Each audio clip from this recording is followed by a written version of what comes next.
هل لك سر عند الله بينك أنت وبين الله هل لك صدقات تخفى؟ السلام علیکم ورحمۃ اللہ وبرکاتہ۔ سوال یہ ہے کہ کیا جانور کو بھی نظر بد لگ جاتی ہے اور اس کے لیے کیا کرنا چاہیے؟ بالکل ایسے ہی ہوتا ہے، جانور کو بھی نظر بد لگ سکتی ہے۔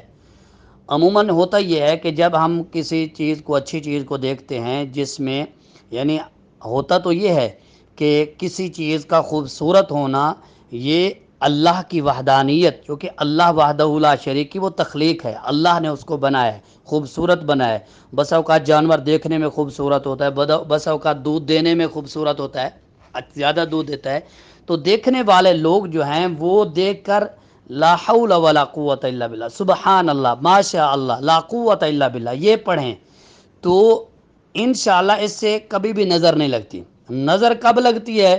کہ جب ہم دیکھتے ہیں تو ہمیں اسلامی تعلیمات کے مطابق تو اللہ کی طرف سے کوئی چیز دیکھ کے،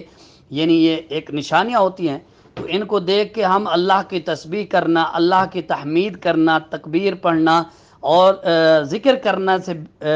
تو ہمیں پتہ نہیں ہوتا، تو پھر ہم یہ کہتے ہیں واہ کیا کمال ہے۔ تو یہ چیزیں عموماً بعض لوگوں کی نظر لگ جاتی ہے، نظر بد۔ تو اس طرح اگر آپ محسوس کرتے ہیں کہ کوئی جانور ایسا ہے جو خوبصورت جانور ہے، کیونکہ بدصورت جانور کو تو ابھی